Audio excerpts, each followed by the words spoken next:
भारतीय क्रिकेटर्स की टैक्स अदायगियों की रिपोर्ट सामने आ गई। खेल के मैदान में बहुत सौ को पीछे छोड़ने वाले बैटर विराट कोहली ने टैक्स की अदायगी में भी दीगर साथी खिलाड़ियों को पीछे छोड़ दिया। कमाई में भी किंग है विराट कोहली, क्योंकि आ गई है टैक्स की लिस्ट। एक साल का जमा करवाना है 2023 से 2024 का। आप अपना सर पीटने को आओगे कि मतलब कि इतने में तो यहाँ पे पीएसएल की जिसे कहते हैं 2 टीमें बन जाती हैं। विराट कोहली के हवाले से अपडेट की आ रही है कि उन्होंने इतना जो है वो टैक्स भरा है कि जितने पाकिस्तान ने 3 साल के मीडिया राइट्स बेचे हैं, और उनका एक साल में हाईली जो है टैक्स भरने वाले हुए खिलाड़ी दुनिया भर के बन चुके हैं।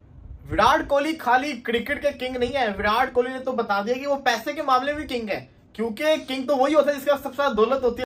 जय हिंद दोस्तों, स्वागत है आपका हमारे चैनल पर।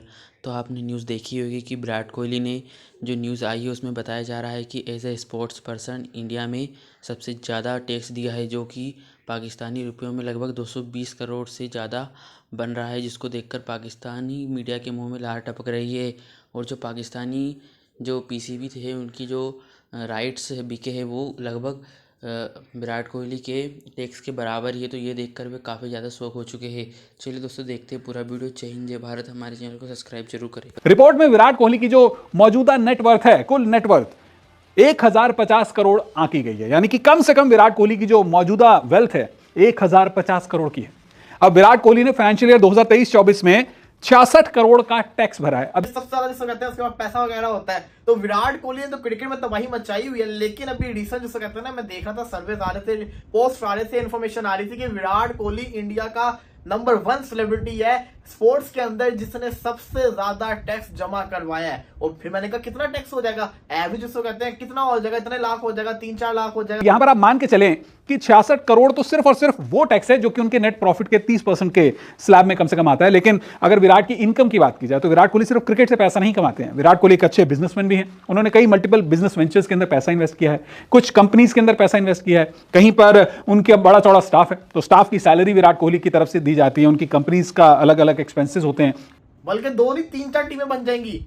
और यही नहीं, जितना पाकिस्तानी क्रिकेटर पूरी जिंदगी में पैसा कमाएगा वो जिसको कहते हैं ना 66 करोड़ भी ना बने पूरा, और वो खाली 66 करोड़ इंडियन करेंसी के अंदर दे रहा है टैक्स। मैंने खोल के देखा तो विराट कोहली को तो छोड़े, जो दूसरे क्रिकेटर से मैं उनके स्टैट्स देख के परेशान हो गया कि मतलब कि इतना पैसा कमा चुके हैं कि खाली जिसको कहते हैं सालाना जो टैक्स है वो इतना दे रहे हैं। चलो यार, शाहरुख खान की समझ आती है, वो बहुत बड़ा एक्टर है, बिजनेसमैन है, उतना टैक्स दे समझ आती है। लेकिन इंडियन रुपीज में कितने करोड़ रुपए में भरा है भाई?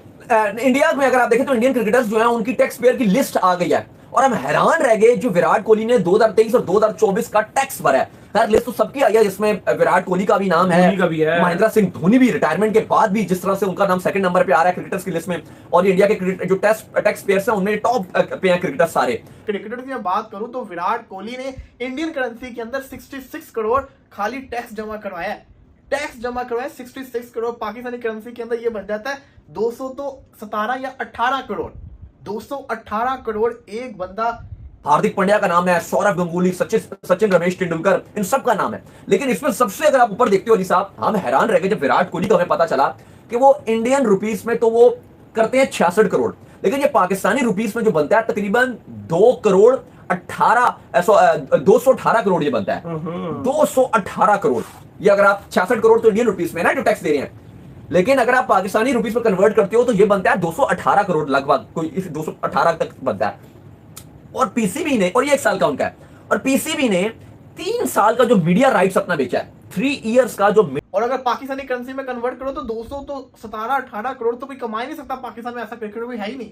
तो मैं तो हैरान होकर रह गया। मतलब ये कोहली का तो चलो समझ आती है, कोहली का लेवल बहुत अप है, बिलियनियर बन चुका हुआ है, कहां से कहते हैं कौन से उसके बिजनेस है, स्पॉन्सरशिप बढ़ी है, फॉलोअर्स बढ़े हैं। एमएस धोनी कौन सा पीछे है? एमएस धोनी की अगर मैं बात करूं तो वो 38 करोड़ जिसको कहते हैं ना सेकंड नंबर पे आ रहे हैं स्पोर्ट्स के अंदर, 38 करोड़ वो जमा करवा रहे हैं। अब आप इससे अंदाजा लगाओ कि इनके क्रिकेटर्स कितना पैसा कमा चुके हैं, इनको पैसे की तलब ही नहीं है कि वो हर साल इतने करोड़ पैसा टैक्स को गवर्नमेंट को ऐसे ही दे रहे हैं कि उनके पास कितना पैसा होगा। तो इससे आप अंदाजा लगाएं। भारतीय क्रिकेटर्स की टैक्स अदायगी के हवाले से शाया शुदा एक रिपोर्ट के मुताबिक बैटर विराट कोहली ने टैक्स अदायगी में सब भारतीय खिलाड़ियों को पीछे छोड़ दिया। विराट कोहली ने साल 2023-2024 में 66 करोड़ भारतीय रुपए टैक्स अदा किया। साबिक कप्तान MS धोनी ने साल 2023-2024 में 38 करोड़ भारतीय रुपए टैक्स अदा किया। साबिक भारतीय कप्तान सचिन तेंदुलकर अब भी टैक्स अदा करने वालों में टॉप 5 क्रिकेटर्स में शामिल हैं। उन्होंने 28 करोड़ रुपए टैक्स की मद में दिए, जबकि सौरव गंगुली ने 23 और हार्दिक पांड्या ने 13 करोड़ रुपए टैक्स दिया।